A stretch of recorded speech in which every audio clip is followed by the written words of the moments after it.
My name is Melody Parker, and at 32, I still remember how differently my parents treated my graduation compared to my sister Amanda. While they funded her entire education and bought her a brand new car to celebrate, I worked 3 jobs, took out loans, and rode the bus to my ceremony. The irony? When they called out the recipient of the highest university honor that day, my name echoed through the speakers.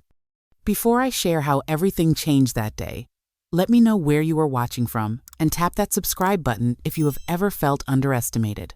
Trust me, the moment my name echoed through those speakers changed everything.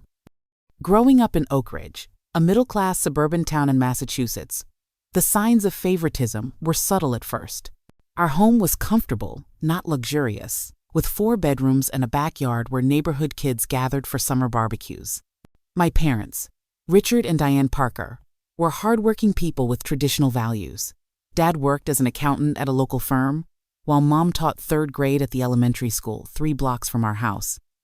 From as early as I can remember, I was the responsible one. Being 4 years older than Amanda meant I was expected to set the example, to be mature, to understand. When Amanda was born, the dynamic shifted in ways my 8-year-old self could not fully comprehend. Suddenly, my academic achievements became expected rather than celebrated, while Amanda received praise for the smallest accomplishments. Mom and Amanda shared an instant bond that I never experienced. They had the same laugh, the same golden brown hair that curled at the ends, the same social butterfly personality that drew people in. I inherited Dad's more reserved nature and analytical mind, but even he seemed captivated by Amanda in ways he never was with me. When I brought home straight, as in 5th grade, Mom glanced at my report card and said, "That is what we expect from you, Melody." The same week, Amanda received a participation award in her kindergarten dance recital, and they took her out for ice cream and bought her a new dress. I sat in the backseat of our family sedan, quietly watching as they celebrated her participation, while my achievement collected dust on the refrigerator. For my 12th birthday, I received practical gifts, a scientific calculator, a desk lamp, and a planner. For Amanda at the same age, they threw a surprise party with 20 friends at the local skating rink and gave her the portable CD player I had been asking for all year. Despite the uneven attention, I found solace in books and learning. By 13, I knew I wanted to pursue biochemistry. The complexity of molecular structures fascinated me, and I spent hours in the school library reading advanced science materials. My 8th grade science teacher, Mrs. Lawson, was the first person who truly recognized my potential. She stayed after school to discuss scientific journals with me and recommended summer programs for gifted students in STEM fields. "You have a brilliant mind, Melody," she told me once. "Never let anyone dim your light." Those words became my mantra during difficult family moments, like when my parents missed my science fair win because Amanda had a minor role in the school play the same evening. I stood alone accepting my first place certificate while other parents took photos and celebrated with their children. High school only widened the gap. I graduated as valedictorian with a perfect 4.0 GPA and acceptance letters from several prestigious universities. My graduation party was a small gathering in our backyard with a homemade cake. 3 years later, Amanda graduated with a 3.2 GPA and a social circle 3 times the size of mine. Her graduation celebration was a catered event at a local country club, where my parents proudly introduced her to everyone as their social butterfly headed for great things. While the contrast hurt, I had learned to build my own support system outside our family. Mrs. Lawson attended my graduation, along with my best friend Sophia and her parents, who had become like second family to me. Their genuine pride in my accomplishments helped soothe the sting of my parents' divided attention. My passion for biochemistry grew stronger through high school, especially after completing a summer internship at the local community college lab. I discovered my interest in developing treatments for rare diseases after reading about families struggling to find cures for their children. That purpose gave me direction and strengthened my resolve to pursue higher education, despite knowing the financial challenges ahead. The night of my high school graduation, As I sat alone on our porch swing looking at my acceptance letters, I made a promise to myself that I would succeed regardless of the support I received. Little did I know how that determination would be tested in the years to come. The college acceptance letters arrived during my final semester of high school. Harvard, Stanford, Michigan T, and Princeton all wanted me, each offering partial academic scholarships that recognized my perfect GPA and research potential. I had allowed myself to dream about these possibilities for years, imagining laboratories with cutting-edge equipment and professors who could mentor me toward breakthroughs in disease treatment. The family meeting about college funding happened on a Sunday afternoon in April. I entered our living room with printouts of financial information, scholarship details, and a carefully prepared presentation about the remaining costs. Amanda, then a freshman in high school, sprawled across the couch texting friends, while Mom and Dad sat stiffly in their matching armchairs. "We need to discuss how much we can contribute to your education," Dad began, adjusting his glasses in that nervous way he did when conversations turned to money. I nodded, sliding my neatly organized folder across the coffee table. "I have all the information here. With the scholarships I have secured, we would need about $15,000 per year for MIT, which is my top choice. I can also work part-time to help with expenses." Mom and Dad exchanged uncomfortable glances before Mom spoke. "Melody, we have put aside $40,000 total for your college education. That is all we can offer." The number hit me like a physical blow. $40,000 would barely cover 1 year at any of the prestigious universities that had accepted me. My careful plans began crumbling as I did the mental calculations. "But the college fund," I said, my voice smaller than intended. "You both always talked about the college fund for both of us." Dad cleared his throat. "We need to be practical. The fund has grown, but with the cost of education these days, we have to make difficult decisions. We believe you are capable of figuring this out. You have always been our responsible one." "What about Amanda?" I asked, already suspecting the answer. Mom brightened instantly. "Well, Amanda is different. She will need more support to succeed. We plan to fully fund her education when her time comes." The injustice of it burned through me. "So you are saying that because I worked hard and earned scholarships, I get less support? And because Amanda has not demonstrated the same academic focus, she gets more?" "That is not what we are saying," Dad replied defensively. "We are acknowledging that you and your sister have different strengths and needs. You have always been independent and resourceful." I sat in stunned silence as they continued explaining their decision. Behind their words, the message was clear. My academic success had become a justification for withholding support rather than a reason to invest in my potential. That night, I cried silently into my pillow, careful not to let anyone hear. The betrayal cut deeper than I had words for. The universities that had recognized my potential now seemed like distant stars I could no longer reach. The next morning, I called Mrs. Lawson, my voice still raw from crying. "Oh, Melody," she said after I explained the situation. "I am so sorry. This is not fair to you." "What should I do?" I asked, feeling lost for the first time in my academic journey. "Come to my house this afternoon. We are going to figure this out together." Mrs. Lawson and her husband, a financial aid counselor at the community college, helped me navigate new options. State University had a strong biochemistry program and had offered me a full tuition scholarship. While it lacked the prestige and research opportunities of my dream schools, it offered a debt-free path forward. I secured a job as a campus library assistant that would start 2 weeks before classes and found affordable off-campus housing with 3 roommates. The apartment was small, with peeling paint and unreliable heating, but the rent fit my tight budget. Meanwhile, Amanda casually mentioned at dinner that she wanted to attend UCLA someday because they have the cutest campus and it is always sunny in California. Mom immediately began researching housing options near UCLA, talking excitedly about visiting the campus together. The summer before college began, I worked 2 jobs, saving every penny for books and supplies. At a family dinner in August, Mom proudly announced they had already set aside $80,000 for Amanda's future education. She did not seem to notice how I froze mid-bite, the unfairness of it stealing my appetite. The day I moved into my apartment, Dad drove me in his pickup truck, helped carry my few belongings upstairs, and awkwardly patted my shoulder before leaving. "You will be fine, Melody. You always figure things out," he said. His standard line that once felt like confidence in my abilities, but now sounded like an excuse to provide less. Standing alone in my cramped room with secondhand furniture, I promised myself their lack of support would not define my future. I taped my acceptance letters from Harvard and MIT to my wall as reminders of what others saw in me, even if my own parents did not.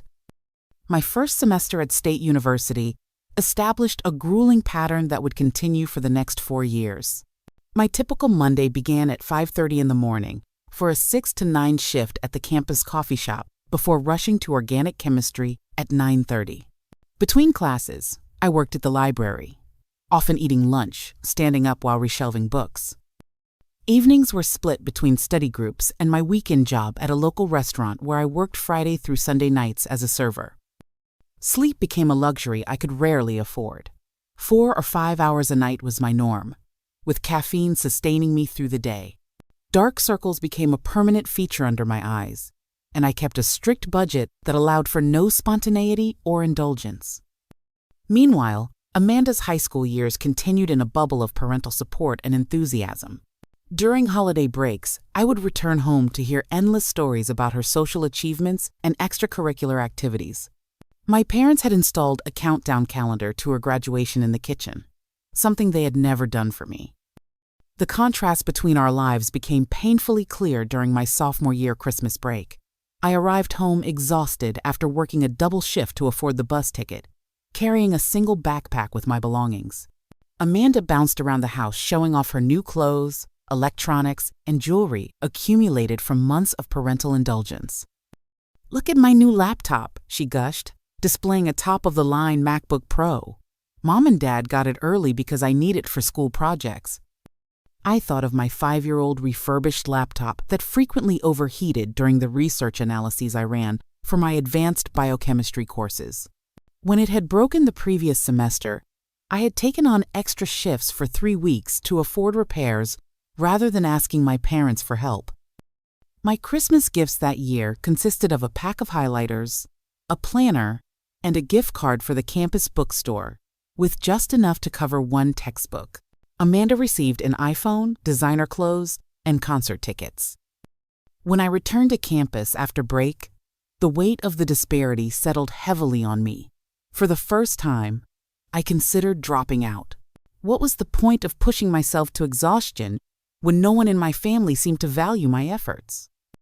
My roommate Jessica found me sitting on our couch that night, staring blankly at my financial aid forms for the upcoming semester. "Whoa, you look like you have seen a ghost," she said, dropping her backpack and sitting beside me. "What is going on?" I rarely discussed my family situation, preferring to focus on moving forward rather than dwelling on things I could not change. But that night, the dam broke. I told Jessica everything about the differential treatment, the financial struggles, and the growing resentment I tried so hard to suppress.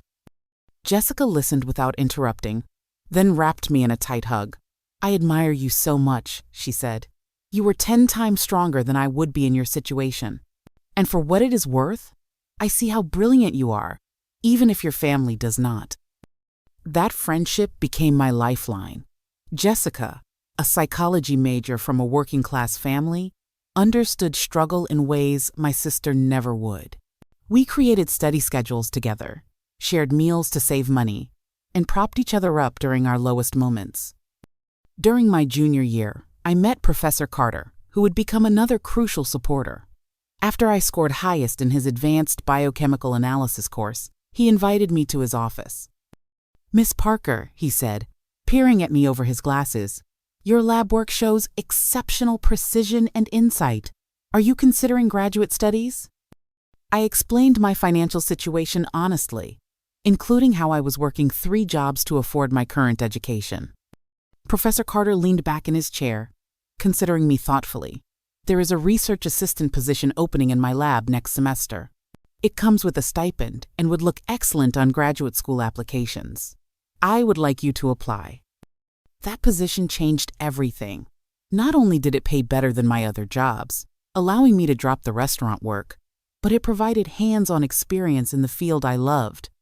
I spent hours in the lab developing protocols for testing new compounds that showed promise for treating rare genetic disorders. My academic recognition began accumulating.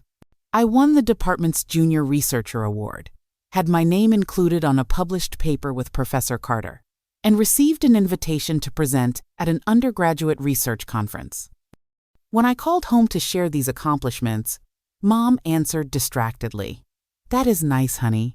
Did you hear Amanda was nominated for Homecoming Queen? We are so excited.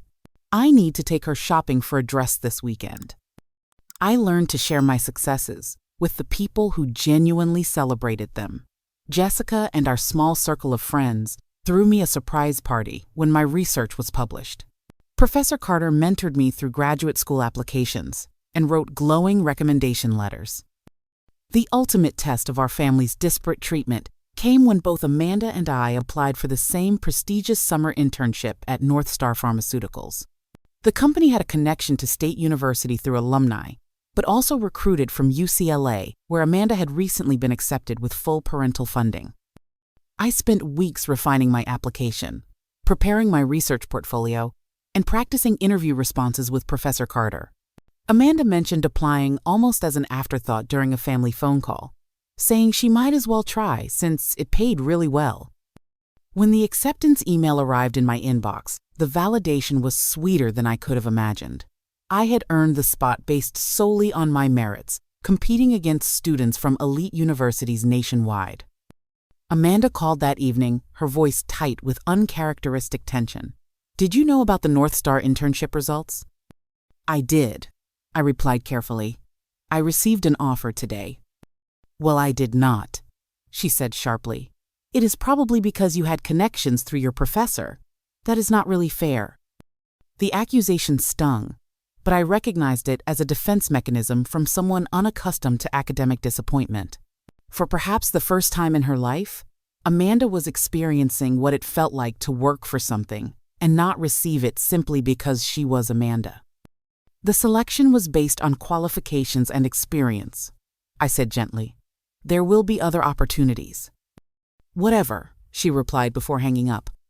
That moment marked a subtle shift in our dynamic. While my parents continued their pattern of differential treatment, I had begun finding recognition in the wider world that affirmed what I had always believed about myself. My path was harder, but I was building something genuinely mine, brick by painstaking brick. My senior year began as Amanda was starting her freshman year at UCLA. My parents had driven her across the country, spending 2 weeks helping her settle into a premium single dorm room they had paid extra to secure. They sent me photos of her fully furnished space, complete with new bedding, a mini refrigerator, and decorative touches that transformed the institutional room into a stylish living space. I remembered my own move in day 3 years earlier, when my dad had deposited me at my shared apartment with a $20 bill and advice to be careful with money. I had slept on a second-hand mattress on the floor for the first month until I could afford a bed frame. The fall semester brought news that my parents had purchased a brand new Toyota Camry for Amanda as an early graduation gift, despite her being 3.5 years from completing her degree. "She needs reliable transportation in Los Angeles," Mom explained during our monthly phone call. "We worry about her safety using public transportation." I bit back the observation that I had been navigating public transportation in a city with snowy winters for years without similar concern. Instead, I redirected the conversation to my research progress, which Mom acknowledged with distracted HMMs before returning to Amanda's sorority rush week stories. 2 weeks later, I overheard a conversation that would crystallize the lifetime of differential treatment. I had called Dad to discuss graduate school applications, but he had apparently answered accidentally without realizing. I could hear him and Mom discussing finances in the background. "We really need to start setting aside something for Melody's graduation," Mom was saying. "It is only 1 semester away." What did we do for Amanda's high school graduation? Dad asked. We gave her the pearl necklace and took everyone to that nice restaurant downtown, Mom replied. But this is college graduation. It should be more significant. Well, we cannot do much with the car payments for Amanda's Toyota and the extra housing costs at UCLA, Dad sighed. Maybe we can get Melody a nice watch? Something professional for job interviews. That seems reasonable, Mom agreed. She is practical anyway. She would probably prefer something useful over a celebration. I hung up silently, their words confirming what I had always felt but tried to deny. They had never expected to celebrate my achievements with the same enthusiasm they showed Amanda. In their minds, I did not need or deserve the same level of support or recognition. Rather than letting this realization crush me, something shifted inside. I stopped seeking their approval entirely. I stopped sharing my accomplishments or calling home except when absolutely necessary. Instead, I channeled my energy into my future. My breakthrough came in October, when my research team identified a promising compound that showed effectiveness against a protein linked to a rare genetic disorder. Professor Carter was ecstatic. "This is extraordinary work, Melody," he said, reviewing our data. "This level of research is rarely accomplished even at the graduate level." The department head, Dr. Winters, took notice. She invited me to present our findings at the university's research symposium, an honor typically reserved for graduate students and faculty. "Your work shows exceptional promise," she told me after my presentation. "Have you considered applying for the Rosenberg Award?" The Rosenberg Award was the university's highest honor, given annually to one graduating student who demonstrated extraordinary academic achievement and research contributions. It came with a substantial $10,000 prize and recognition at graduation. In the 20-year history of the award, only 3 undergraduates had ever received it. With Professor Carter's encouragement, I submitted my application, including comprehensive documentation of my research contributions, academic record, and the financial challenges I had overcome to pursue my education. Meanwhile, Amanda's first semester struggles became the central focus of family conversations. She had failed 2 classes and was considering changing her major for the 3rd time. My parents responded by hiring private tutors and flying out twice to provide emotional support. When I mentioned my nomination for the Rosenberg Award during a rare call home, my mother's response was painfully predictable. "That is nice, honey, but when will you get a real job? These academic honors do not pay the bills." I stopped explaining that the research I was doing had real-world applications that could lead to treatments for children suffering from rare diseases. I stopped trying to make them understand the value of my work. The final month of the fall semester, I secretly applied for my dream position at Biogen Therapeutics, a cutting-edge pharmaceutical company known for its work on rare disease treatments. The job would require relocation across the country and offered a salary that would finally free me from financial stress. 2 weeks before graduation, a large envelope arrived in my campus mailbox. The return address made my heart race. The Rosenberg Award Committee. Inside was a formal letter congratulating me on being selected as this year's recipient, with instructions to keep the news confidential until the official announcement at graduation. I stood in the mailroom, tears blurring my vision, as I read and reread the letter.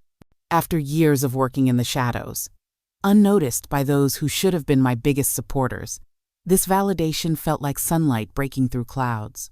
For once, I allowed myself to feel the full weight of my accomplishment without diminishing it or telling myself it did not matter. That night, I called Jessica, Professor Carter, and Mrs. Lawson to share my news with the people who had truly seen me all along.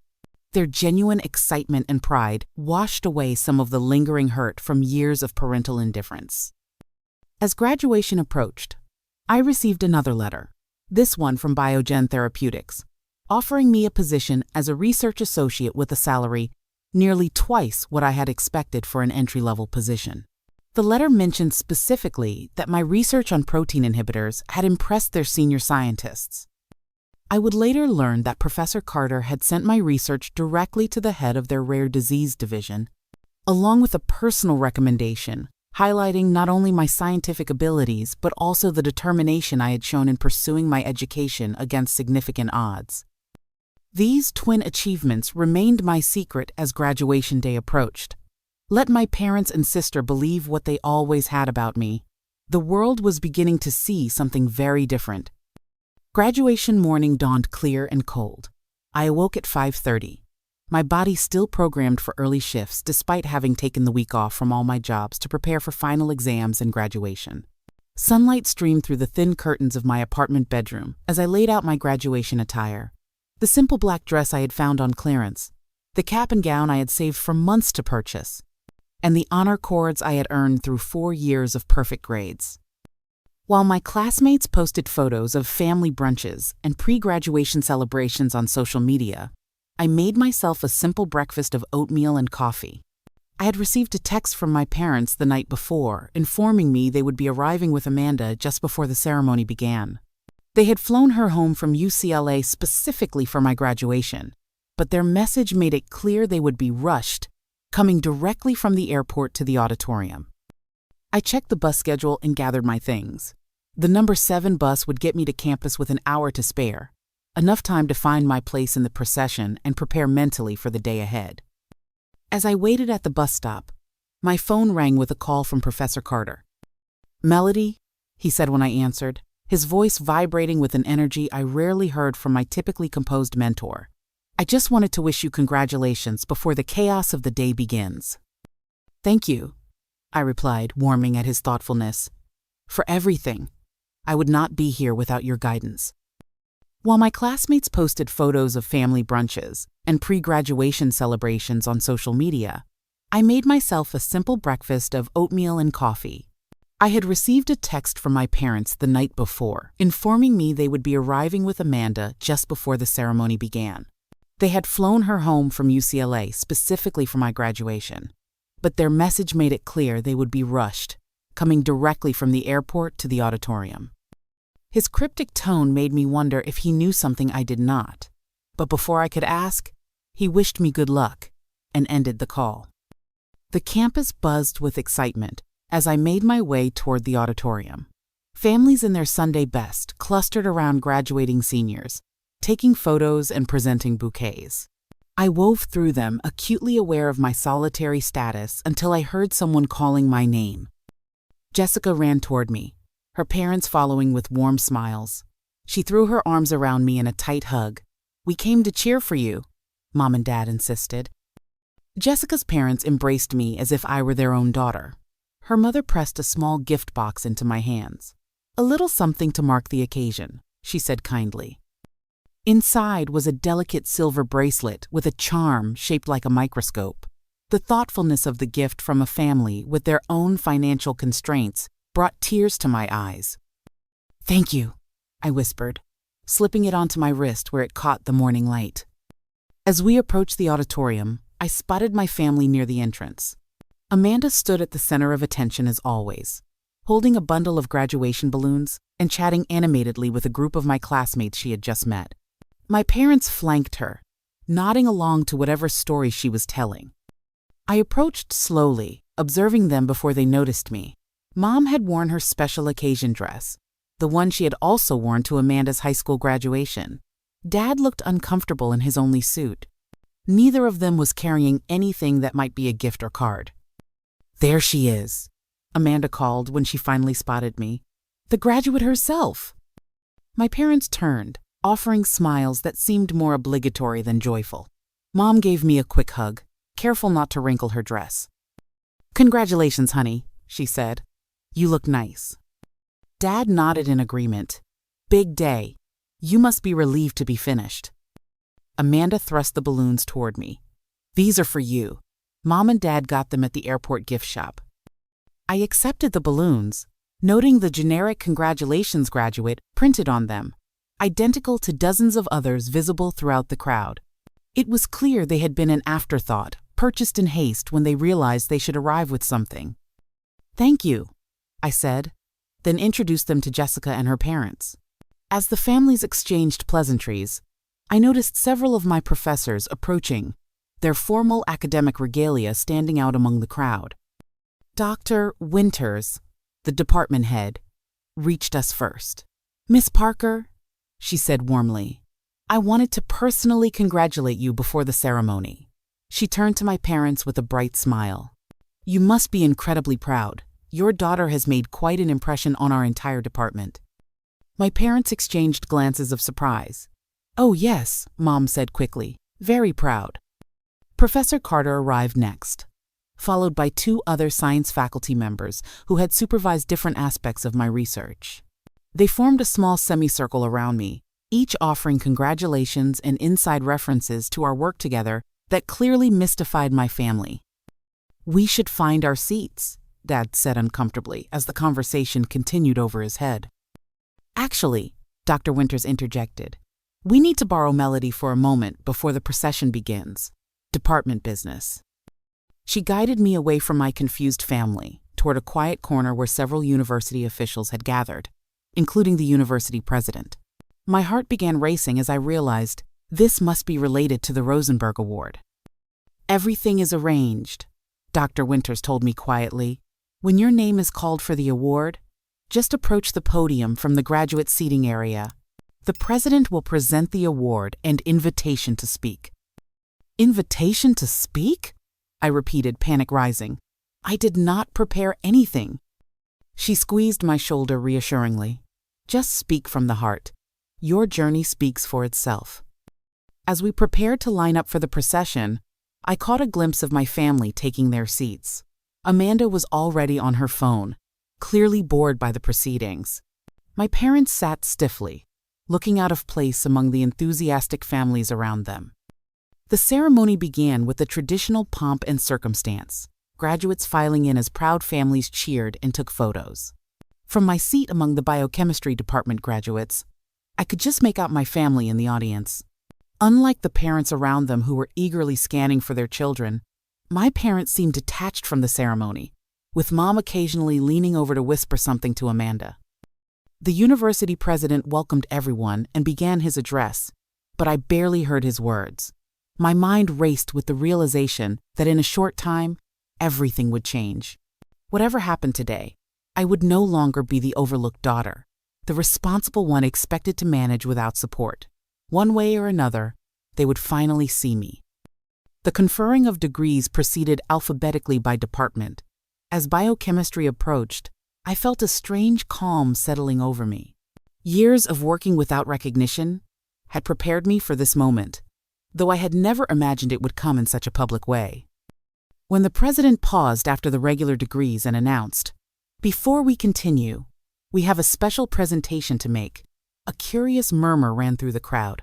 My heart began pounding so loudly I wondered if the graduates seated beside me could hear it. Each year, the university presents the prestigious Rosenberg Award to one graduating student who has demonstrated extraordinary academic achievement and research contributions, the president continued. This year's recipient has maintained a perfect grade point average while conducting groundbreaking research that has already been recognized in the scientific community. I held my breath as he paused for effect. "It is my great honor to present this year's Rosenberg Award to Melody Parker." The auditorium erupted in applause as my name echoed through the speakers. For a moment, I sat frozen, the sound washing over me in waves. Then Professor Carter, seated with the faculty, caught my eye and nodded encouragingly. I rose on legs that felt suddenly unsteady and made my way to the stage. As I climbed the steps, I caught a glimpse of my parents in the audience. Their expressions of utter shock might have been comical under different circumstances. Amanda had actually put down her phone and was staring open-mouthed at the stage. The university president shook my hand firmly as he presented me with an elegant plaque and an envelope containing the $10,000 award check. "Congratulations, Miss Parker," he said, his voice amplified by the microphone. "Your work has the potential to change lives." Then he stepped aside, gesturing for me to take the podium. The sea of faces before me blurred slightly as I gathered my thoughts. I had not prepared for this moment, but suddenly I knew exactly what needed to be said. "Thank you for this tremendous honor," I began, my voice stronger than I expected. My journey to this stage has not been a traditional one. While many of my fellow graduates had the privilege of focusing solely on their studies, I worked 3 jobs throughout my time here. Riding the bus at 5 in the morning to open the campus coffee shop before heading to organic chemistry lectures. A ripple of surprised murmurs moved through the audience. I share this not to complain, but to offer hope to anyone facing obstacles in their education. What seems like a disadvantage can become your greatest strength. The discipline and resilience I developed working my way through college prepared me for the rigors of scientific research in ways I never anticipated. I paused, finding Jessica's supportive face in the crowd before continuing. I am deeply grateful to those who saw potential in me when I needed it most. Professor Carter, who mentored me with unwavering belief in my abilities. Dr. Winters in the biochemistry department, who provided opportunities that transformed my education. My roommate Jessica and her family, who became my support system when I needed one most. I deliberately did not look toward my family as I continued. The research we conducted on protein inhibitors for rare genetic disorders represents just the beginning of what I hope will be a lifetime of meaningful work.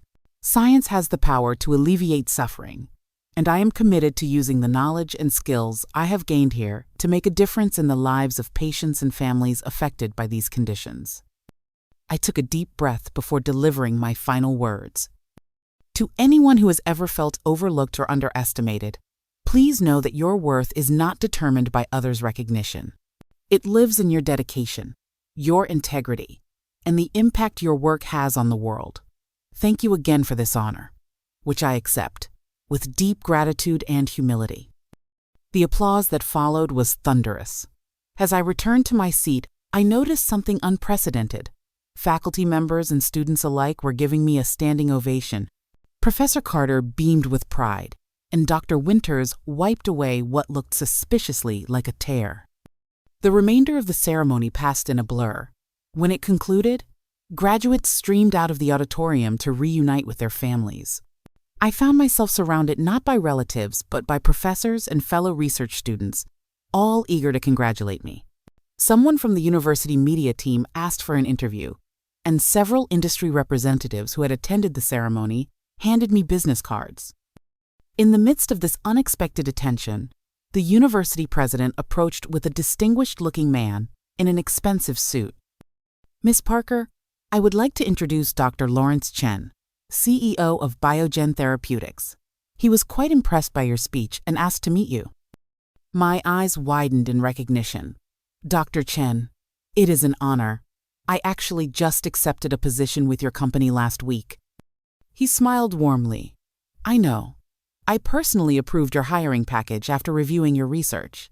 We doubled the standard starting salary for someone of your experience level because we believe you are going to make significant contributions to our rare disease program. The president looked impressed. It seems your future is already taking shape brilliantly. As they moved on to greet other graduates, I finally spotted my family hovering uncertainly at the edge of the crowd that had formed around me. I excused myself from a conversation with fellow researchers and approached them. Mom spoke first, her voice unusually hesitant. Melody, we had no idea. The award? The job offer? Why did you never tell us? I tried, I said simply. Many times. Dad shifted uncomfortably. We always knew you were smart, but this level of recognition is unexpected. For you, perhaps, I replied without hostility. Others have seen it for years. Amanda stared at me as if seeing me for the first time. How did you do all that while working 3 jobs? I can barely manage my classes with no job at all. The question seemed genuine, the first time she had ever expressed interest in my experience rather than centering her own. One day at a time, I told her, and with a lot of help from people who believed in me. Mom glanced around at the faculty and industry professionals still waiting to speak with me. We thought we would take you to dinner to celebrate, she said, clearly trying to reclaim some parental role in my achievement. Maybe that nice Italian place downtown? I considered the offer briefly before responding. Thank you, but I already have plans. Professor Carter and his wife are hosting a celebration for me and the other research students. Jessica and her parents will be there too. Oh, Mom said, clearly disappointed. Well, perhaps another time. Perhaps, I agreed, not committing to anything specific.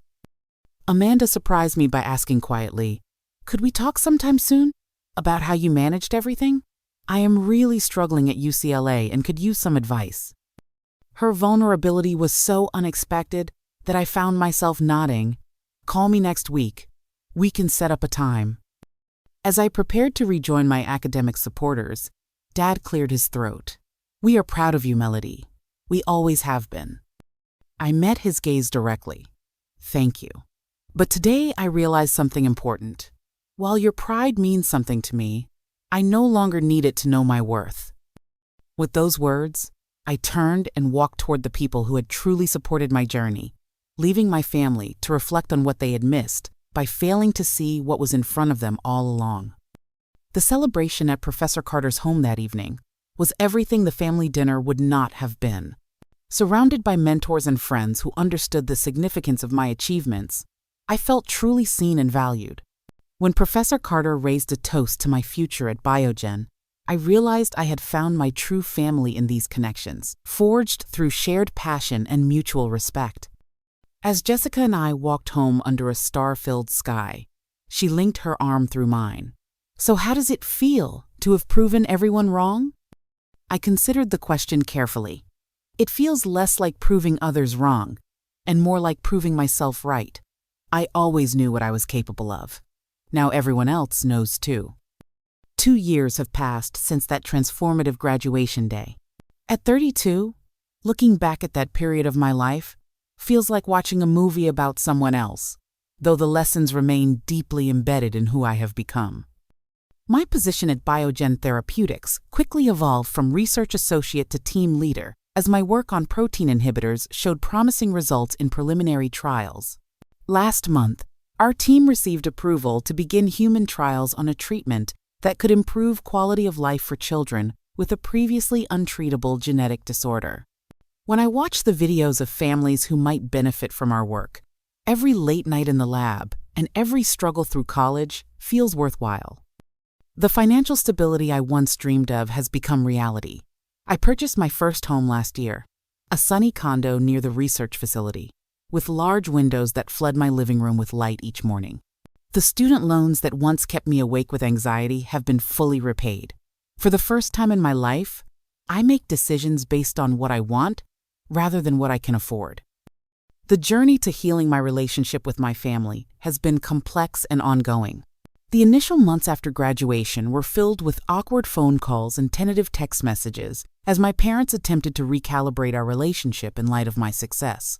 Their congratulatory messages often felt like attempts to retroactively claim credit for achievements they had neither supported nor acknowledged.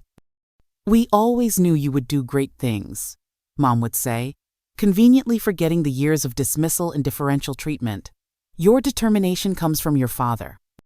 I struggled with anger at first, reliving moments of injustice and inequality that had shaped my childhood and young adult years.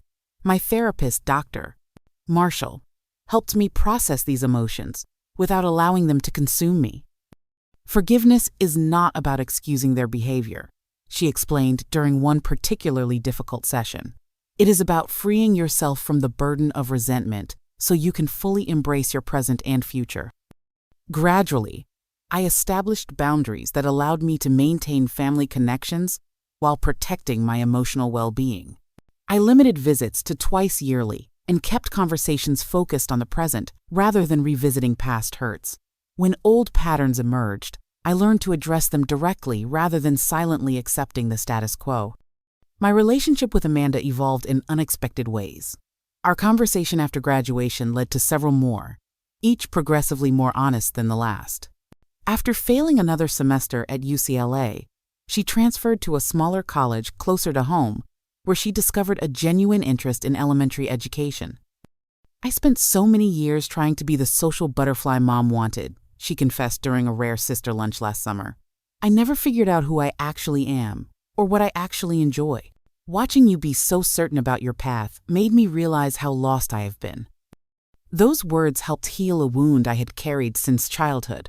The feeling that my sister had received Not only more support, but also more love, simply for being herself, while I had to earn every scrap of approval through achievement. My parents have made halting attempts at reconciliation, acknowledging in small ways the disparity in how they treated us. Dad called unexpectedly on the anniversary of my graduation. "I have been thinking about how differently we supported you and Amanda," he said, his voice unusually reflective. "At the time, we truly believed we were responding to your different needs. You seemed so capable, and she seemed to need more guidance. But I see now that we failed to recognize how our actions affected you. I am sorry, Melody." The apology, while imperfect, represented growth I had not thought possible. I accepted it with the understanding that it could not erase the past, but might help shape a healthier future. My experience has made me particularly attuned to the struggles of young scientists facing similar barriers. I established a mentorship program at Biogen, specifically for students working their way through college without family support. Twice monthly, I meet with undergraduates from local universities, providing guidance on everything from research techniques to graduate school applications. Sophia, a biochemistry major supporting herself through night shifts at a 24-hour pharmacy, reminds me powerfully of my younger self. When she apologized for arriving at our mentoring session with dark circles under her eyes after working all night, I shared my own story of falling asleep in the library between jobs. "The path is harder," I told her, "but the strength you are building now will serve you throughout your career. And unlike my experience, you will not walk it alone." Last month, I was invited back to State University to deliver the commencement address. Standing at the podium where I had accepted the Rosenberg Award, I looked out at the sea of graduates and saw myself reflected in their hopeful, anxious faces. "Success is not measured by the support you receive," I told them, "but by the obstacles you overcome and the impact you create. Some of you have walked a harder road than others to reach this day. Know that those struggles have forged in you qualities that no amount of privilege could provide: resilience, determination, and profound empathy for others facing similar challenges." After the ceremony, a young woman approached me with tears in her eyes. "Your story changed how I see my own struggles," she said. "I have been so angry about having to work while my roommates party. But today, I realized that what feels like a disadvantage now might become my greatest strength." In those moments, I find the deepest healing. The pain of my past has become purpose, transforming into a beacon for others, navigating similar paths. The most profound lesson I have learned is that true success comes not from external validation or material rewards, but from living authentically and using your unique gifts to contribute meaningfully to the world. The car my sister received at graduation has long since been replaced, the balloons deflated and discarded. But the work I do each day touches lives in ways that will outlast any physical possession. If I could speak to my younger self, standing alone at that bus stop on graduation morning, I would tell her, "The future is brighter than you can imagine. Your worth was never determined by how others valued you, but by how you persisted in valuing yourself when no one else did. The road ahead has challenges, but you have everything you need to face them already within you." What about you? Have you ever felt underestimated or overlooked only to prove your worth through your own determination? I would love to hear your stories in the comments below. Remember that whatever challenges you are facing, they are shaping you into the person you are meant to become. If this story resonated with you, please like and subscribe to hear more journeys of resilience and growth, and share with someone who might need to be reminded of their own strength today. Thank you for listening to my story. And remember, sometimes the greatest gift is not getting what you think you want, but discovering what you truly need.